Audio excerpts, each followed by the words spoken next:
Assalamualaikum warahmatullahi wabarakatuh. Innal hamdalillah nahmaduhu wa nasta'inuhu wa nastaghfiruh wa na'udzu bihi min shururi anfusina wa min sayyiati a'malina. May yahdihillahu fala mudilla lahu wa may yudlil fala hadiyalah. Ashhadu an la ilaha illallah wahdahu la syarika lah wa ashhadu anna Muhammadan 'abduhu wa rasuluhu la nabiyya ba'dah.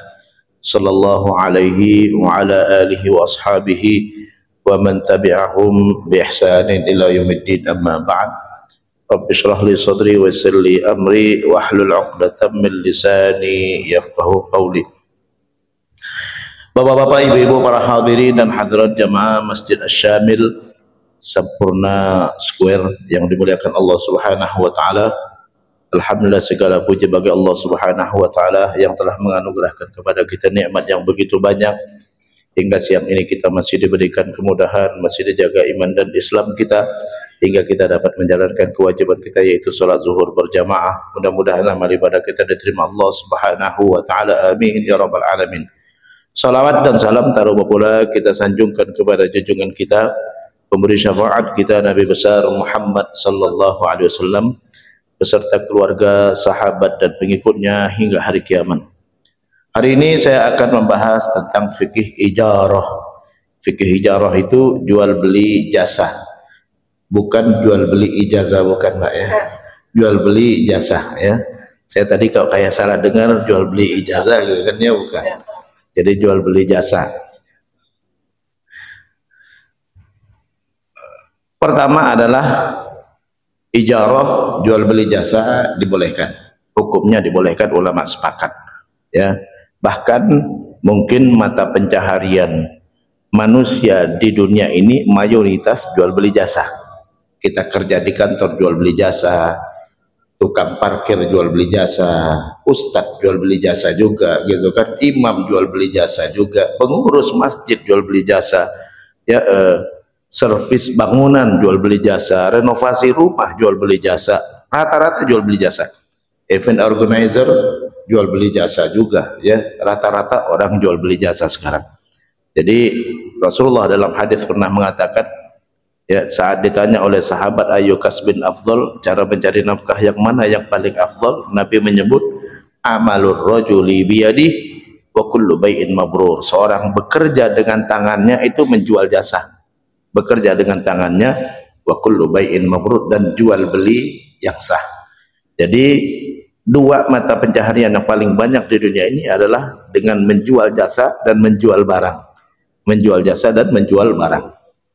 Menjual barang, jual beli barang, kita udah bahas pada pertemuan sebelumnya. Sekarang jual beli jasa.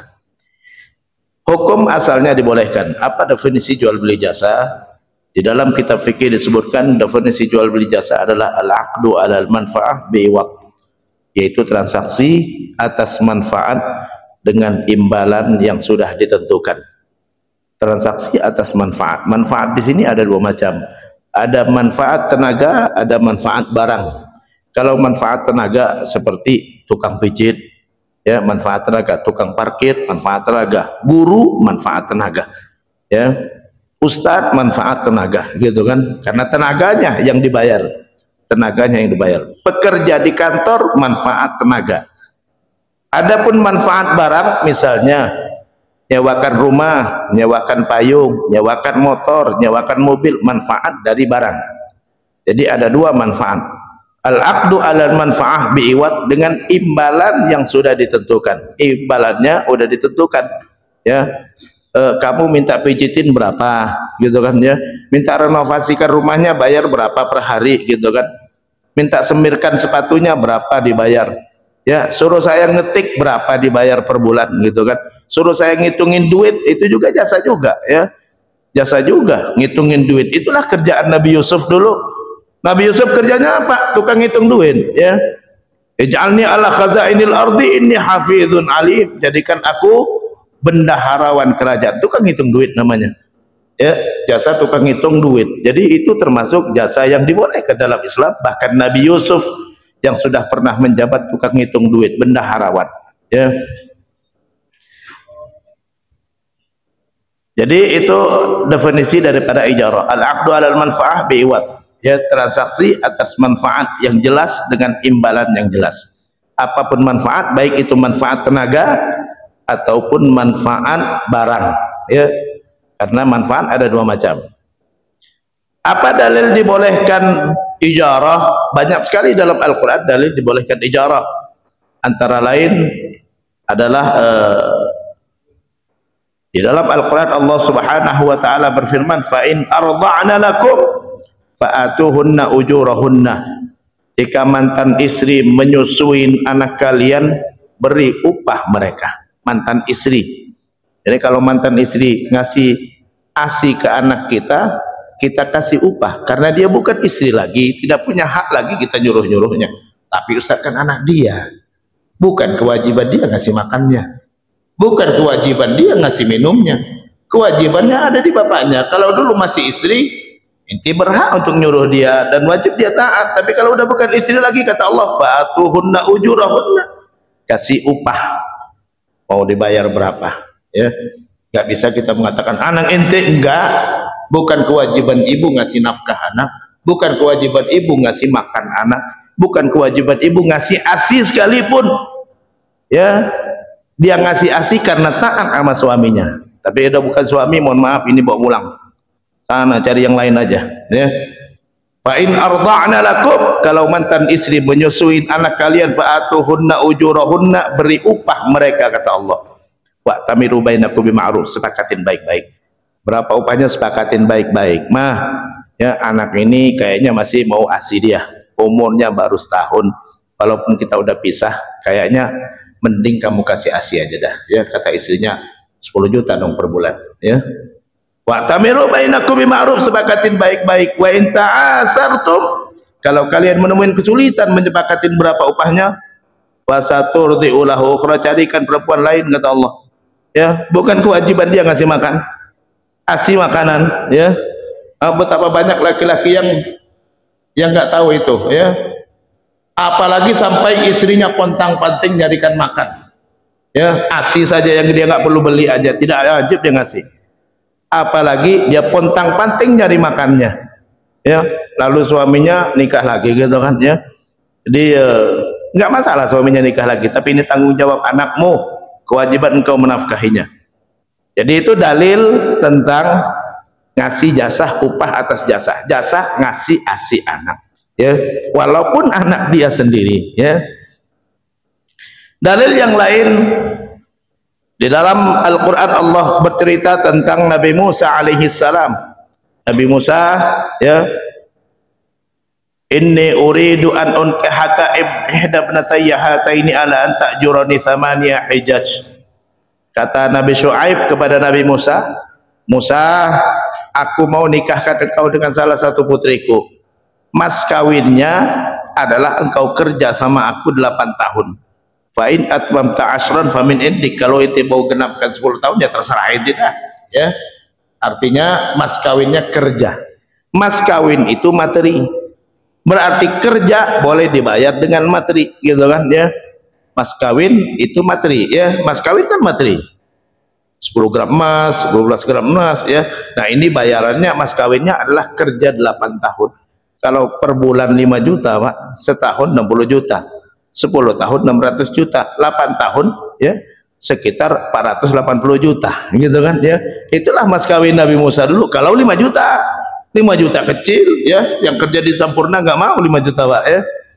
Jadi itulah mas kawin Nabi Musa. Dia kerja gratis, tidak dibayar apapun. Bayarannya adalah nikah dengan anak Nabi Syuaib, dinikahin sama Nabi Musa, ya. Kalau mau genapin 10 tahun terserah itu dah, ya. Yang penting 8 tahun, aneh mintanya 8 tahun. Itu dalil yang kedua. Dalil yang ketiga, Nabi Yusuf tadi. Nabi Yusuf, ya, ij'alni ala khazainil ardi inni hafizun alim. Jadikan aku bendaharawan kerajaan, tukang hitung duit, ya. Inni hafizun alim, karena aku bisa menjaga harta dan tahu cara mengelola harta, ya. Itu juga jasa juga. Dari hadis Nabi kita Muhammad sallallahu alaihi wasallam, ihtajama wa atal hajjama ajrahu. Nabi pernah berbekam itu diambil darah kotor, ya. Wa atal hajjama ajrahu, dan beliau beli upah kepada orang yang membekam beliau. Jadi boleh kita ngambil upahan jasa membekam orang, ya.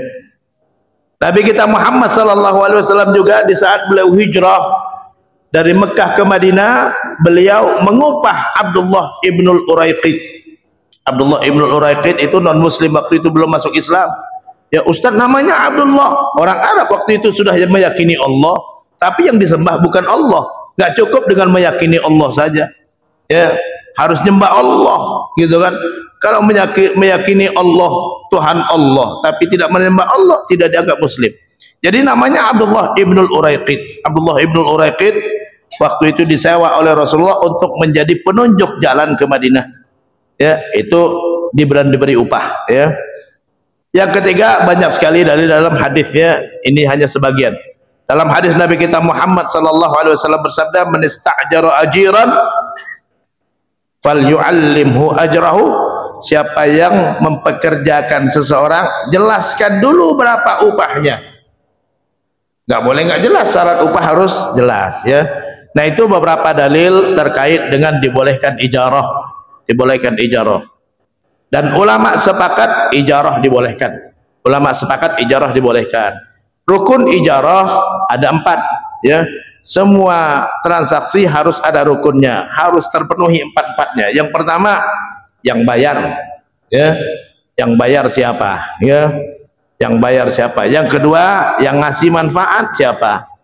Yang ngasih manfaat dia menerima bayaran, yang mendapat manfaat dia yang ngasih bayaran. Yang menerima manfaat kalau sewa rumah adalah yang sewa rumah, yang ngasih manfaat yang punya rumah, gitu kan.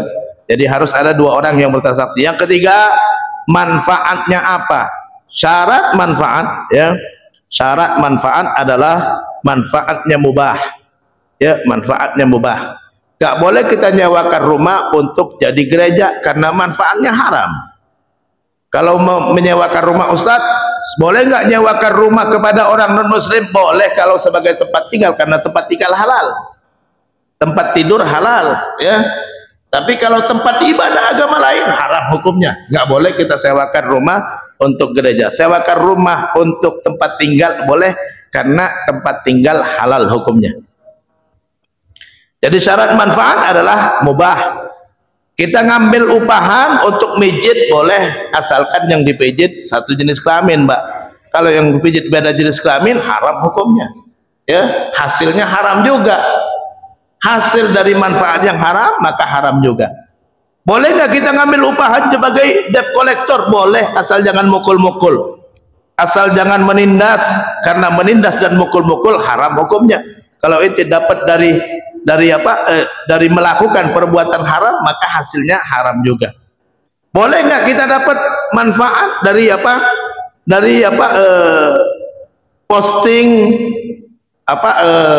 status, gitu kan, ya, atau orang yang biasa kirim-kirim di medsos, Pak, ya. Jadi selebgram, gitu kan, boleh nggak? Boleh, asalkan yang ente kirim mubah. Ente kirim ceramah, ente kirim hal yang bermanfaat, ente kirim hal-hal yang memberikan manfaat untuk orang lain, maka hukumnya boleh. Menghibur boleh, tapi menghibur dengan cara yang halal, bukan menghibur dengan memperlihatkan aurat perempuan, tidak, ya, atau memperlihatkan hal-hal yang tidak boleh dilihat, nggak boleh, haram hukumnya. Kalau kita dapat dari menyiarkan hal-hal yang haram, maka hasilnya haram juga, sama dengan mijet yang beda lawan jenis tadi. Jadi kalau membangkitkan nafsu dan birahi, tidak boleh. Kita postingnya lagu-lagu yang membangkitkan nafsu, nggak boleh, haram hukumnya, hasilnya haram juga. Jadi itu syarat manfaat, manfaatnya mubah.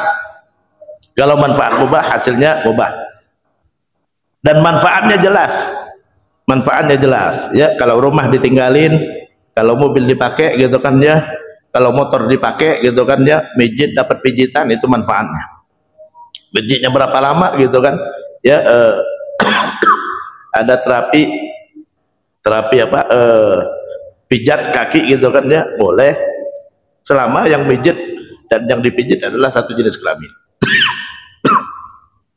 Rukun yang keempat adalah upah.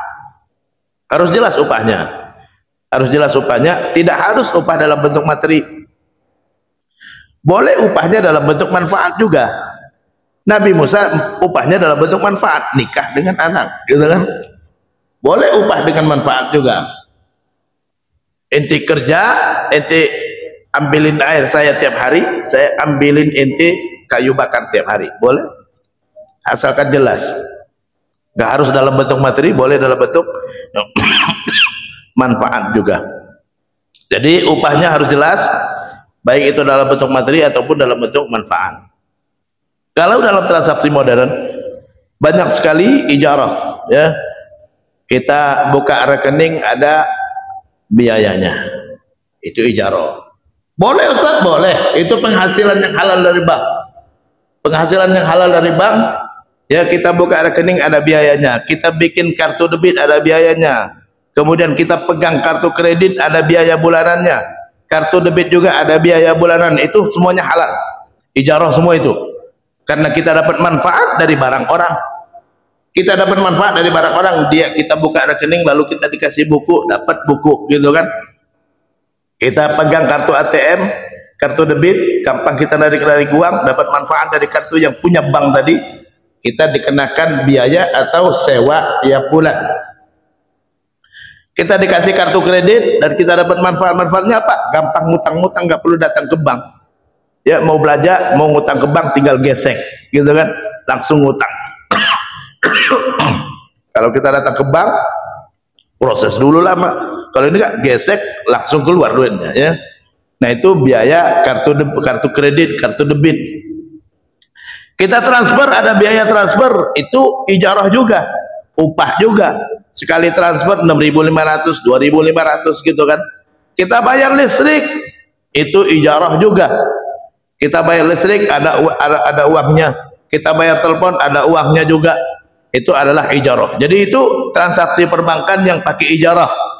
Jadi banyak sekali dan itu besar. Jadi kalau ada yang mengatakan, Ustaz, kerja di bank apa hukumnya? Tergantung dia kerjanya apa. Kalau ngurusin ijarah kayak tadi, halal hukumnya, nggak ada masalah. Karena dia kerja di bidang yang halal, gitu kan? Oh, saya ngurusin, ya, admin untuk transfer tadi, gitu kan? Ya boleh, nggak ada masalah, ya.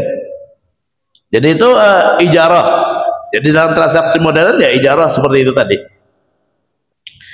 Apa hukumnya? Kita dapat manfaat, kita dapat upah dari manfaat ibadah. Ustadz, imam, ustadz, khotib, ya. Apa hukumnya? Mayoritas ulama membolehkan. Boleh. Dalilnya apa? Dalam hadis yang diriwayatkan oleh Imam Bukhari, di mana beberapa orang sahabat pernah melakukan jalan-jalan ke satu kampung.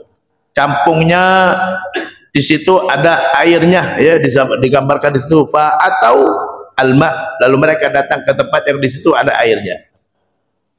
Fawajadu ladiran.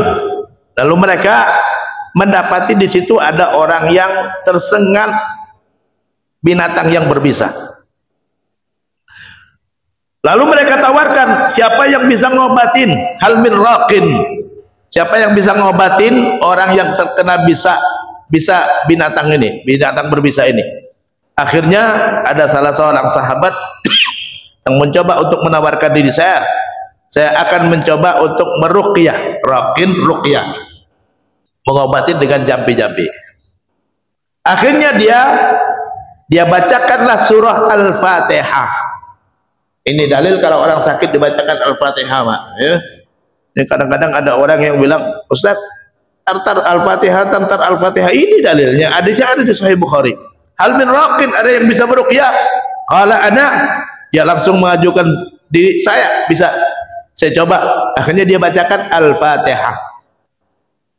Setelah dibaca Al-Fatihah, sembuh ini orang yang kena bisa hewan yang berbisa tadi. Lalu dikasihlah upah sebagaimana yang sudah dijanjikan. Siapa yang bisa mengobatinya akan dikasih upah dalam bentuk hewan, kambing. Lalu diambillah kambing tadi. Diambil kambing. Setelah ketemu dengan Rasulullah, disampaikanlah cerita itu kepada Rasulullah. Ya Rasulullah, kita ditawarin untuk ngobatin seorang yang kena bisa hewan. Lalu saya bacakan Al-Fatihah, setelah saya baca Al-Fatihah sembuh dan saya diupah dengan seekor kambing, apakah halal saya ambil kambingnya karena saya dapat upah dari cuman baca Al-Fatihah, baca Al-Quran?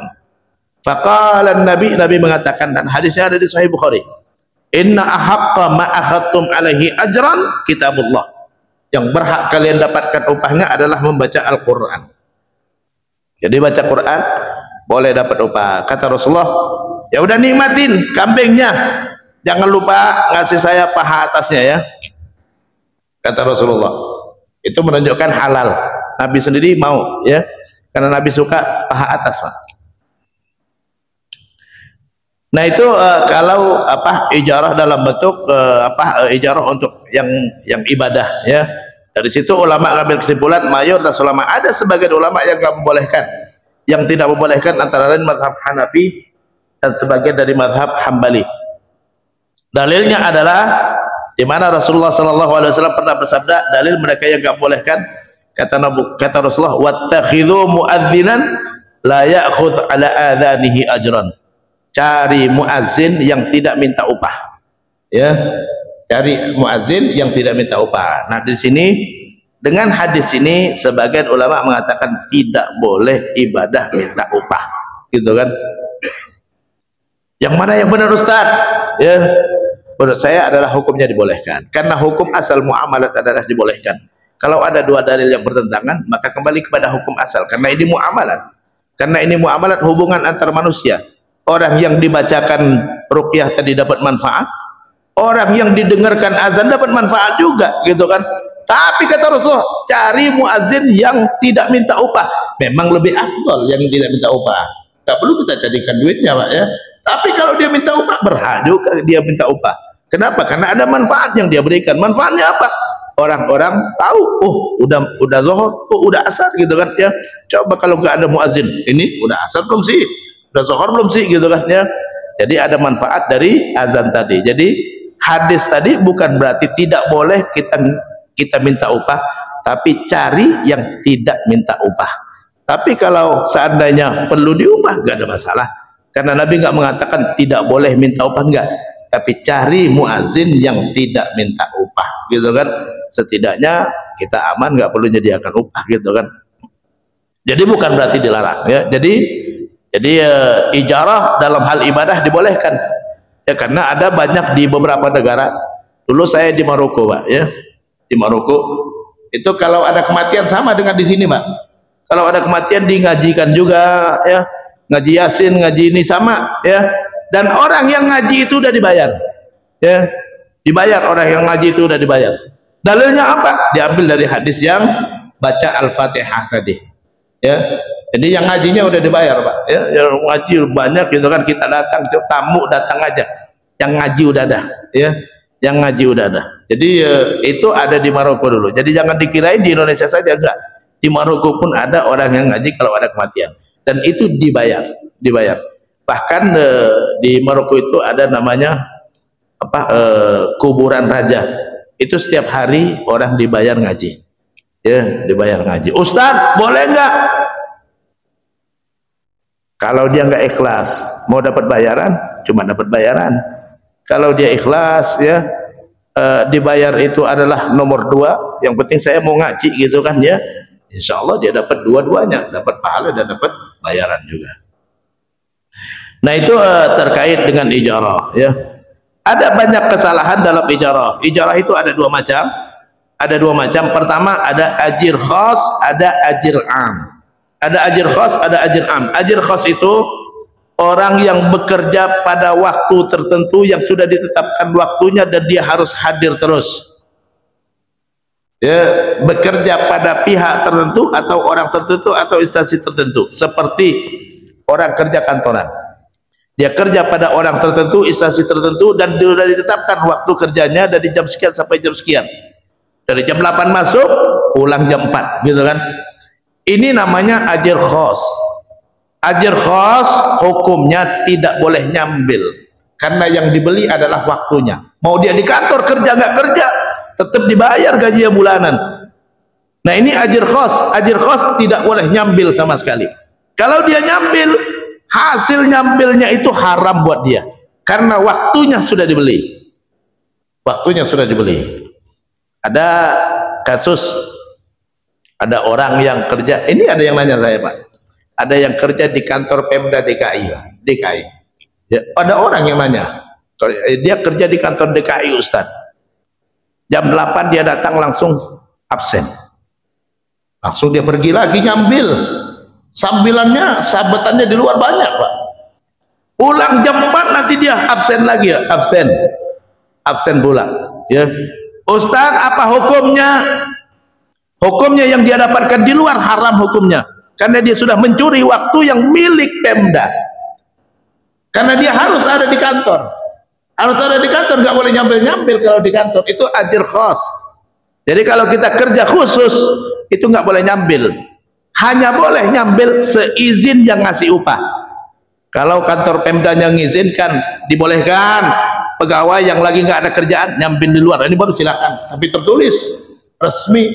Kalau enggak, maka semua sabetan yang dia dapatkan di jam tersebut dia sudah mendapatkan uang haram, karena dia sudah menggunakan waktu kerja yang sudah dibeli. Sama juga guru Pak, ya, guru dia harus ngajar dari pagi jam 8 sampai jam 12, nggak boleh nyambil saat itu.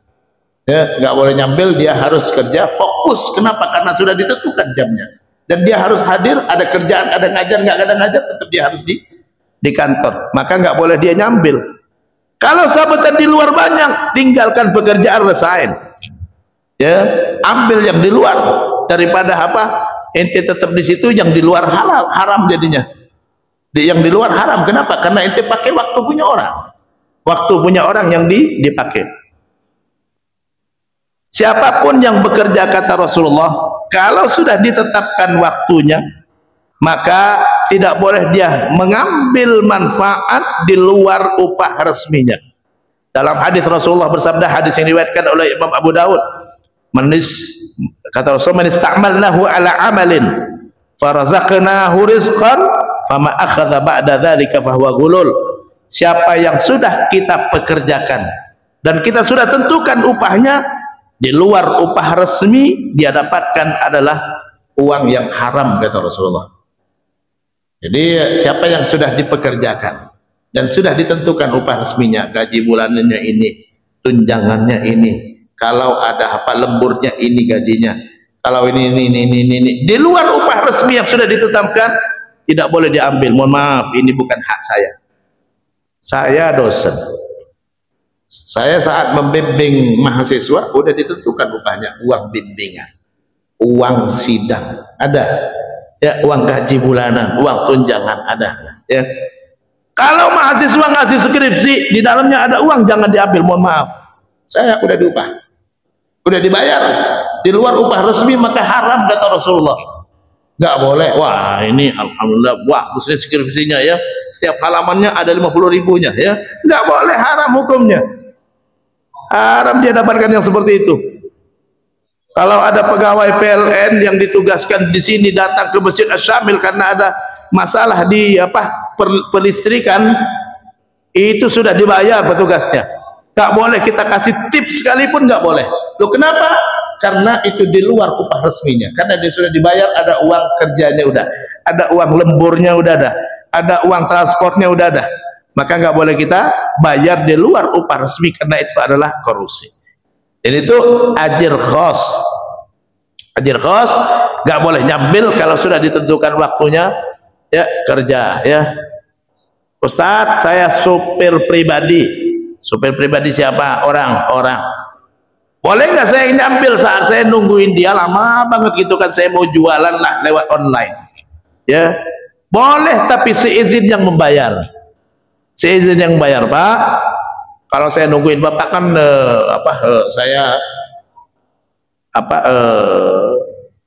saya bosen gitu kan ya.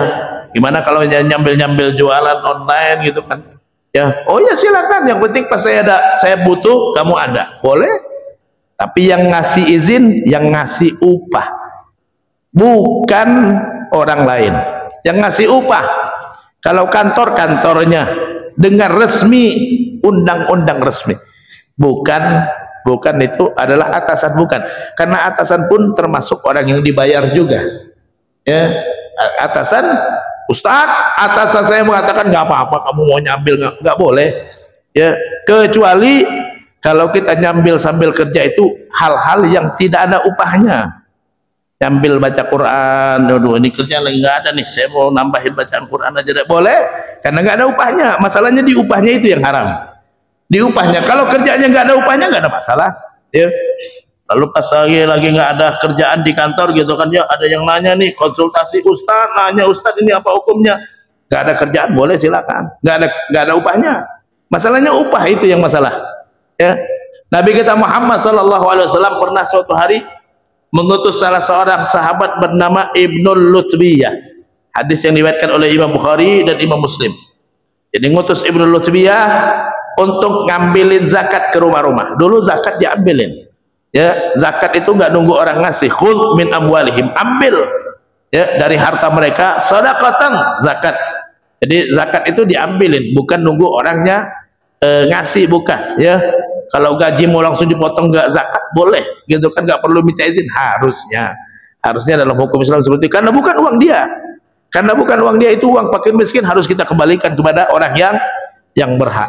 Jadi Nabi ngutus sahabat bernama Ibnul Lutbiyah untuk ngambilin zakat ke rumah-rumah. Hadisnya ada di Bukhari, ada di Muslim, ada di Sahih Bukhari, ada di Sahih Muslim. Saat pulang, dia mengatakan kepada Rasulullah, ya Rasulullah, hadhihi as-sadaqat, ya Rasulullah, ini uang zakat yang saya kumpulkan, wa hadza uhdiyali, ini hadiah yang aku dapatkan dari orang yang bayar zakat. Jadi yang bayar zakat ngasih uang, ya, ini zakat saya, ini buat pokok lah, kira-kira, ya, ini buat anak-anak, ya. Apa kata Rasulullah? Rasulullah langsung marah, Rasulullah langsung naik mimbar. Kata Rasulullah, ma balu aqwamin, kenapa ada banyak orang yang saya tugaskan, lalu dia pulang-pulang dan mengatakan, ini uang zakat yang saya kumpulkan dan ini hadiah buat saya. Ala jalasa fi baiti ummi, kalau saya nggak kasih tugas gimana, dapat nggak hadiah itu? Kalau dia nggak dapat hadiah itu, berarti itu hadiah tidak halal untuk diambil, ya. Jadi kalau saya dapat uang dari mahasiswa saya, berarti karena saya ditugaskan sebagai dosen. Kalau saya dapat uang dari mahasiswa saya, berarti saya dari dosen, sebagai dosen, nggak boleh. Kalau sebagai tetangga silakan, tapi dengan syarat sebelum saya kerja dengan dia, sebelum ada ikatan kerja dengan dia, dia selalu ngasih, baru boleh. Artinya bukan karena saya ada ikatan kerja dengan dia, dari dulu dia biasa ngasih karena dia tetangga saya, boleh. Tapi kalau hanya setelah ada ikatan kerja, tidak dibolehkan. Banyak sekali kadang-kadang gitu kan, pas lagi udah selesai UAS, ya, mahasiswa ngasih ini ngasih itu gitu kan, ya, supaya nilainya bagus. Tah mau pakai supaya nilainya bagus atau bukan, tetap tidak dibolehkan. Kenapa? Uang UAS saya sudah dapat, uang bulanan saya sudah dapat, uang nulis ujian saya sudah dapat, uang koreksi ujian pun saya sudah dapat. Jadi nggak boleh saya ngambil di luar itu. Kalau di luar itu saya dapat, saya ambil juga, maka itu haram hukumnya. Itu ajr khas. Ajr khas, orang yang kerja pada orang tertentu, instansi tertentu, dan sudah ditentukan waktunya, maka itu dia harus fokus kerja pada orang dan instansi tersebut, nggak boleh dia nyambil-nyambil. Yang kedua, ajr am. Kalau ajr am, yaitu orang yang tidak bekerja pada orang tertentu atau instansi tertentu, tapi mengerjakan banyak pekerjaan untuk beberapa orang. Kalau selesai kerja dia dibayar, nggak selesai nggak dibayar. Contoh tukang sepatu, tukang sol sepatu, ya, tukang laundry, ya, itu dia banyak orang yang dia layani. Baju laundryan selesai dibayar, nggak selesai nggak dibayar, ya. Tukang ngetik skripsi gitu kan, ya, tukang fotokopi gitu kan, itu dia tidak bekerja pada orang tertentu, tapi banyak orang selesai pekerjaan dibayar, nggak selesai nggak dibayar. Maka orang seperti ini boleh nyambil banyak orang, ya, selama dia konsisten dengan janji dia, ini saya kerjakan dalam satu hari selesai, ya, dibayar. Nah, ini orang boleh nyambil, ya, jadi dia tidak terikat dengan orang tertentu, ya. Ada yang guru ngaji, yang datang ngaji bayar, datang lagi bayar lagi, boleh, ya, karena dia tidak terikat dengan orang tertentu. Tapi kalau dia sudah terikat dengan instansi tertentu, Guru ngaji di masjid, kalau udah digaji sama masjid, tidak boleh digaji sama yang belajar. Kalau yang bayar yang belajar, hanya yang belajar bayar, yang ngasih nggak bayar, gitu kan? Atau masjid ngasih upah dan membolehkan yang belajar bayar, boleh. Tapi dengan syarat masjid memberikan izin, yang upah ngasih izin. Kalau yang upah nggak ngasih izin, maka tidak dibolehkan. Saya kira aturan seperti ini sama dengan aturan KPK, Pak. Ya, kalau kita ngundang gubernur datang ke sini sebagai gubernur sudah dibayar. Kalau kita ngundang gubernur ke sini sebagai ustadz, lain lagi. Ya, kalau sebagai ustadz, tapi kalau sebagai gubernur sudah dibayar, jangan dikasih apapun. 1 sen pun haram hukumnya. Gitu kan? Jadi itu terkait dengan dunia kerja. Jadi banyak sekali dalam dunia kerja yang hal-hal yang perlu diluruskan. Contoh lagi yang perlu diluruskan dalam dunia kerja adalah banyak sekali orang upah yang tidak ditetapkan. Upah harus disepakatin di awal. Tapi dalam hadis mengatakan man istajara ajiran falyu'allimhu ajrahu. Siapa yang mempekerjakan seorang, jelaskan dulu berapa upahnya. Jangan nunggu, dah kamu kerja dulu dah, nanti aneh lihat gimana kerja itu baru saya tentukan upahnya. Enggak, tentukan dari sekarang. Tentukan dari sekarang, ya. Kenapa? Karena transaksi upah mengupah, transaksi kerja itu sama aja dengan berhutang, Pak. Transaksi kerja itu sama dengan berhutang. Sama dengan berhutang. Kita mempekerjakan orang sebagai sekretaris misalnya. Itu hari pertama dia kerja kita berhutang dulu, Pak. Nah, utangnya itu harus dijelaskan. Ente nulis semua, Pak, administrasi itu tulis gitu kan, ya. Upah kamu sebulan 3 juta, berarti sehari 300.000. Hari ini nggak dibayar, hari ini dia kerja, kita harus sepakatin dulu, kamu dibayar nanti tanggal 25, gitu kan. Kenapa? Karena hari pertama nggak langsung dibayar, itu ngutang dulu kita. Hari kedua ngutang lagi, hari ketiga ngutang lagi, hari keempat ngutang lagi, janjinya mau bayar tanggal 25. Ya, harusnya upah itu dibayar setiap hari, ya. Man istajara ajiran, kata Rasul, siapa yang mempekerjakan seseorang, ya, a'tihi ajrahu qabla ay yajifa araquh. Kasih upahnya sebelum kering-keringatnya. Harusnya di awal. Cuman boleh di akhir, tapi sepakatin kapan tanggal berapa ente bayar. Kalau kita bayarnya tanggal 25, kasih tahu sepakatin saya akan bayar tanggal 25. Berarti kita ada transaksi hutang berhutang, ente kerja dulu, aneh ngutang. Nanti aneh bayar dari tanggal 1 sampai 25, aneh bayarnya di tanggal 25 nanti. Ya. Dan untuk tanggal 26 sampai akhir bulan, aneh percepat tanggal 25 bayarnya. Ya. Jadi itu. Jadi di saat kita bayar pas tanggal 25, jangan ditunda lagi. Karena orang menunda bayar hutang, karena itu bayar hutang hukumnya. Menunda bayar hutang saat kita mampu bayar hutang, maka hukumnya zalim, kata Nabi. Matlul ghani zulmun. Orang yang mampu menunda-nunda membayar sesuatu yang wajib dia bayar, maka hukumnya zalim. Nggak boleh. Ya, kalau pas ente lagi nggak ada, pas tanggal 25 ente minta ridhonya dia. Mohon maaf, aneh minta ikhlasnya, aneh hari ini memang nggak ada duit, nanti aneh janji dah 2 hari lagi dah, gitu kan. Kalau nggak mampu, tapi kalau mampu itu tunda juga, zalim sama dia, dosa hukumnya. Loh, kenapa? Sepakat ente akhirkan tanggal 25, harusnya ente setiap hari bayar. Ya, jadi kalau gajinya 3 juta per hari berarti 100.000 ente bayar per hari, gitu kan. Harusnya sebelum kering-keringatnya.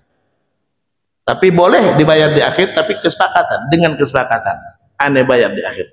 Jadi seringkali kesalahan di masyarakat, upah nggak diperjelas, atau saat dibayar di akhir dia tunda lagi. Kalau dia tunda lagi, ente udah nunda dari tanggal 1. Ya, jangan kelamaan ente nundahnya. Sampai tanggal 25 ente tunda juga, udah disepakati tanggal 25. Sama aja kita sudah janji bayar hutang. Karena dia sudah kerja 25 hari, harusnya sudah dibayar. Harusnya sudah dibayar 25 hari itu. Nah, ini nggak boleh kita tunda-tunda. Nah, ini hal yang sepele sekali. Kadang-kala di masyarakat seringkali orang yang menyepelekan itu. Yang ketiga, kesalahannya ketiga, ya, Ustadz, boleh nggak kalau kita mempekerjakan orang upahnya makan? Ya, pokoknya ente kerja, nah ini yang penting makan ente terjamin. Itu ulama beda pendapat di situ. Loh, kenapa? Upahnya jadi nggak jelas. Kalau dia makannya banyak jadi gede, kalau makannya sedikit jadi sedikit, gitu kan. Ini ulama beda pendapat di sini, ya. Nah, ini banyak kasus di masyarakat kayak gitu, Pak. Saya udah menemukan kasus gitu kan, ya Ustadz, saya kerja, dia kerja di restoran, Pak. Ya, tidak dibayar, saya bayarannya adalah makan. Nah, makan ente berapa banyak kan dia nggak tahu. Ente makan banyak dia rugi, ente makan sedikit ente yang rugi gitu kan. Jadi ulama beda pendapat kalau terkait dengan upah. Upah harus jelas, syarat upah harus jelas.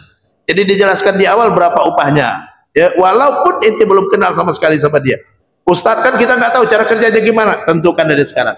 Ya, entah mau berapa terserah. Ya, pokoknya saya kasih upah sama ente 3 juta dulu untuk bulan pertama. Nanti kalau ente bagus, nanti bulan kedua ane naikin.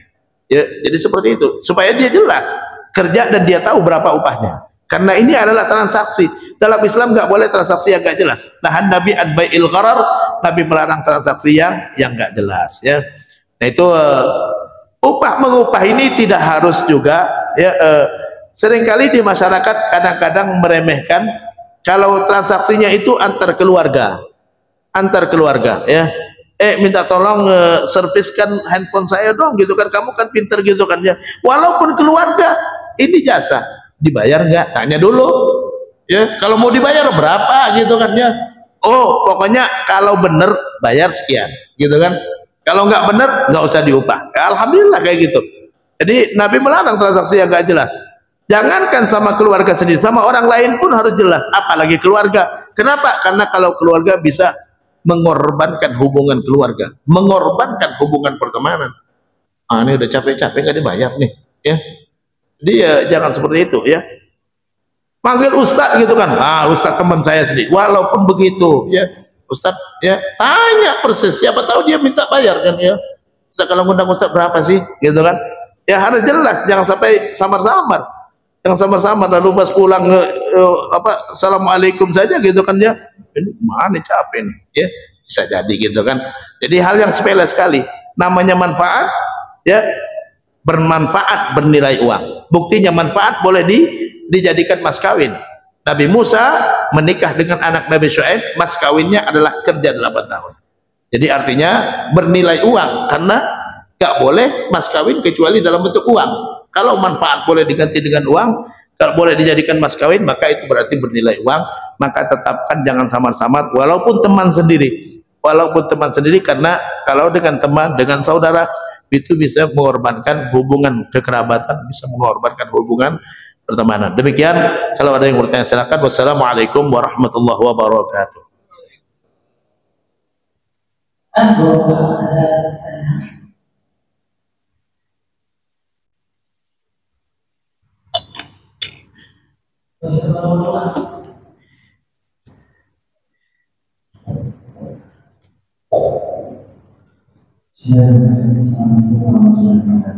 Waalaikumsalam warahmatullahi wabarakatuh.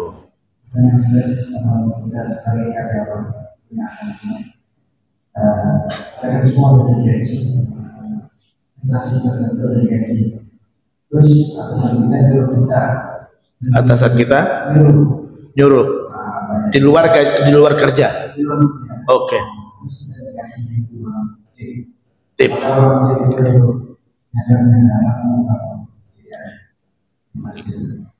Oke, terima kasih ya. Bagaimana kalau kita dengan atasan ya?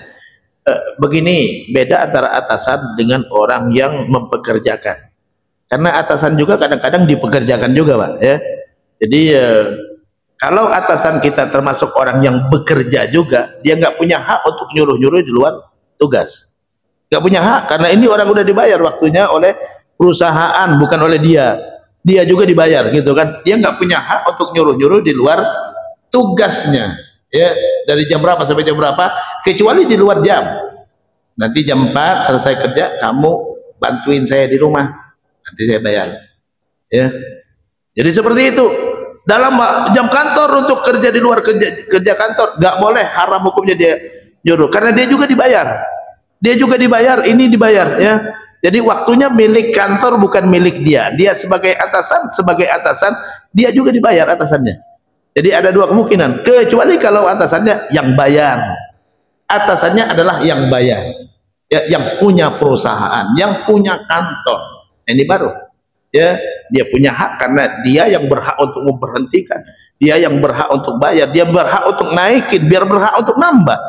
Ya, orang yang kerja di kita di rumah Pak, pembantu, boleh kita tambahin silakan, mau ditambahin bebas, mau inti kasih kerjaan lain silakan, asalkan kesepakatan. Mohon maaf ya, ini jagain anak bukan kerjaan kamu, nanti saya tambahin, boleh, karena kita yang gaji sepenuhnya milik kita, waktu dia makhluk, waktunya milik kita. Tapi kalau atasan yang kerja juga tidak punya hak, dia nyuruh bawahan untuk mengerjakan yang di luar jam, di luar pekerjaan, kecuali di luar jam kerja, di luar jam kerja. Jadi jam sampai jam 4 ya, nanti kamu setelah jam 4 nanti pulang ikut saya ke rumah, bantuin saya, nanti saya bayar, baru boleh. Kalau itu atasan yang bukan punya kantor. Tapi kalau atasannya yang punya kantor, sama aja dengan pembantu di rumah ya, mau majikannya nyuruh apapun silakan. Tapi kalau di luar kesepakatan pekerjaan, maka itu ada uang tambahan karena tenaga dia dipakai untuk di luar pekerjaannya ya. Jadi kadang-kadang kita kesalahan di masyarakat juga, kadang-kadang ada pembantu gitu kan mau kerja, harusnya dijelaskan pekerjaannya apa, upahnya berapa. Pekerjaan kamu ngepel, nyapu, cuci piring, masak ya, nyetrika, nyuci baju, ini pekerjaan kamu, bayarannya 2 juta, gimana, mau nggak? Harus dijelaskan apa pekerjaannya. Jangan semua kerjaannya itu nggak jelas namanya. Semua kerjaan, emang mijet juga termasuk gitu kan ya. Jadi nggak ada kata semua kerjaan, nggak ada. Jelaskan apa kerjaannya. Kalau ada pekerjaan di luar ini, nanti kamu ada tambahan lagi gitu kan ya, ada uang lembur, uang bonus gitu kan ya, sekian per hari gitu kan. Jadi harus dijelaskan ya, kalau mijit itu berapa tambahannya gitu kan. Jadi jangan sampai nggak jelas. Jadi harus manfaatnya harus jelas, upahnya jelas juga, walaupun hal sepele sekali. Karena nggak boleh kita zolim sama orang lain ya, makai tenaga dia yang tidak seharusnya, lalu dia tanpa diupah sama sekali. Jadi kalau di kantor ya, atasan nyuruh sesuatu di luar tugas kantor, kalau atasan itu bukan yang bayar kita, nggak berhak dia nyuruh-nyuruh ya, nggak berhak dia nyuruh-nyuruh, karena dia sendiri diberhentikan juga, bisa jadi ya, dia juga waktunya dibayar juga gitu kan. Jadi nggak berhak dia nyuruh-nyuruh di luar pekerjaan kantor, kecuali di luar jam kantor. Di luar jam kantor silakan gitu kan. Sama dengan mahasiswa juga, mahasiswa kalau Ustaz saya mau les gitu kan ya, nanti di luar sekolah, di luar kuliah saya boleh les ini pelajaran ini, oh boleh, bayar lagi ya, sepakatan lagi, nggak termasuk ini. Kalau ini yang bayar kampus, kalau ini kan inti pribadi ya. Jadi tapi di luar jam kampus ya, kalau jam kampus tidak ya, seperti itu ya. Wallahu a'lam. Ada lagi yuk? Ya, ada lagi.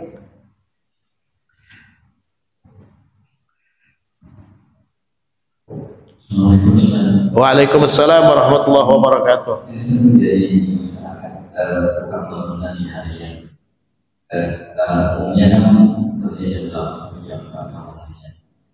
Ketika ada tangis yang 10 tahun harian, si pembeli tidak ikhlas, kemudian korban tidak ikhlas. Apakah 100%? Apa itu ada rumahnya yang harus bagian untuk berusaha yang dimampu kepada si pembeli? Oke, terima kasih ya. Jadi kalau yang kerja harian gitu kan ya, dari jam 8 sampai jam 4 ya, lalu dia terlambat ya. Kalau di Amerika, negara maju lah, Amerika, Kanada gitu, itu dihitung sekitar 8 jam per hari kerjanya ya, 8 jam, dari jam 8 sampai jam 4 non-stop. Kalau masuk jam 9, jam 5. Kalau masuk jam 10, jam 6 gitu kan ya, masuk jam 7 lebih cepat jam 3 nantinya. Jadi 8 jam non-stop. Itu kalau di negara maju. Jadi dihitung kalau dia terlambat, mundur juga pulangnya. Mundur pulangnya, kalau dia cepat maka maju juga pulangnya ya. Nah ini kalau dia kurang ya, berarti dia mendapatkan gaji di luar mendapatkan gaji lebih dari yang seharusnya. Lebih dari seharusnya, maka dia harus kembalikan. Maaf ya, ini ya harus dikembalikan ya. Kalau memang prosedurnya gitu kan ya, waduh mohon maaf ini kantor nggak ada prosedur kayak gini gitu kan ya. Kalau yang mengizinkan, yang mengatakan itu bukan orang yang berwenang, sedekahkan. Makanya perlu kita sedekah itu, perlu kita zakat, karena jangan-jangan kita mendapat sesuatu yang bukan hak kita. Ya, pulangnya lebih cepat, datangnya lebih lambat gitu kan ya. Jadi sedekahkan, zakati untuk membersihkan yang bukan hak kita. Jadi itu fungsinya, ada zakat, ada sedekah tiap bulan. Jadi dari gaji langsung sedekahin loh. Kenapa? Karena tidak semua yang harusnya saya kerjakan, saya kerjain. Tidak seharusnya waktu yang saya ada di kantor, saya ada di kantor. Jadi itu bersihkan karena ada yang bukan hak saya. Kalau bisa dikembalikan, kembalikan ya. Mohon maaf saya kan waktunya suka terlambat datang, pulang lebih cepat gitu kan. Jadi itu harus diperhitungkan ya. Karena itu waktu kita udah dibeli sama kantor. Kalau udah perjanjian dari jam sekian sampai jam sekian. Kecuali kalau kantor ngasih waktu minimal setiap hari 6 jam. Nah kalau terpenuhi 6 jamnya alhamdulillah, gitu kan. Kalau kantor dari jam 8 sampai jam 4 nggak boleh ini, kecuali ada tugas kantor yang keluar, ya baru ya. Nggak bisa kita jam kantor lalu kita pakai buat ngobrol-ngobrol di luar, gitu kan ya. Kecuali di dalam kantor walaupun nggak ada kerjaan, karena yang dibayar waktunya. Jadi itu terkait dengan kita datangnya terlambat ya, harusnya pulangnya lebih lambat, datangnya lebih cepat, pulangnya bisa lebih cepat, dengan syarat ada aturan seperti itu ya. Allah taala alam ya. Dalam hadis Nabi bersabda, al muslimuna inda syurutihim, orang muslim sesuai kesepakatan antara mereka. Sepakatin dulu, kalau terlambat apa resikonya, kalau lebih cepat apa resikonya, dan berapa minimal waktu di dalam kantor, gitu kan. Kapan boleh keluar, gitu kan. Kapan boleh kita make untuk di luar urusan kantor. Allah a'lam. Ada lagi?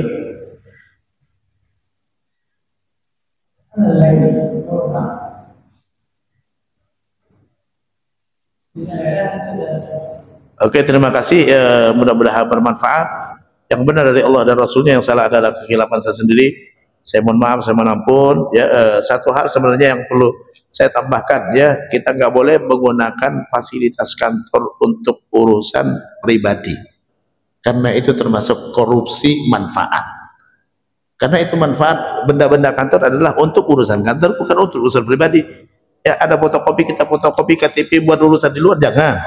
Ya, berarti kita harga KTP itu berapa? 2000, berarti kita sudah fotokopi tadi udah 2000, kita korupsi walaupun 2000, gitu kan. Jangan sampai kita nanti di akhirat merasa aman, ternyata banyak hal-hal yang tidak harusnya kita ambil. Jadi fasilitas kantor hanya untuk urusan kantor, nggak boleh untuk urusan pribadi. Kalau kita pakai buat urusan pribadi, maka kita termasuk sudah mengambil manfaat yang bernilai uang. Korupsinya tidak harus dalam bentuk uang, bisa korupsi dalam bentuk manfaat. Mobil kantor kita pakai buat acara nikahan pribadi, Bang. Kalau sewa mobilnya itu 3 juta per hari, 3 juta Pak kita korupsi. Ya. Kalau kita pakai buat kampung 2 hari, kalau nyewanya itu 6 juta per 2 hari, gitu kan, maka kita harus bayar, gitu kan. Apalagi kalau yang dipakai itu mobil Alphard, mahal sewanya, Pak, ya. Jadi udah korupsi manfaat. Korupsi manfaat. Demikian, mudah-mudahan bermanfaat. Yang benar dari Allah dan Rasulnya, yang salah adalah kekhilafan saya sendiri. Mudah-mudahan Allah subhanahu wa ta'ala jaga kita dari hal-hal yang tidak dibolehkan dalam Islam, dan kita mendapatkan rezeki yang halal dan berkah yang bermanfaat untuk kita dan keluarga kita, dan bisa menyelamatkan kita dari azab neraka. Demikian, mudah-mudahan bermanfaat. Yang benar dari Allah dan Rasulnya, yang salah adalah kekhilafan saya sendiri. Saya mohon maaf, saya ampun. Kita tutup dengan doa kafaratul majlis. Subhanakallahumma wa bihamdika asyhadu an la ilaha illa anta astaghfiruka wa atubu ilaik. Wassalamualaikum warahmatullahi wabarakatuh.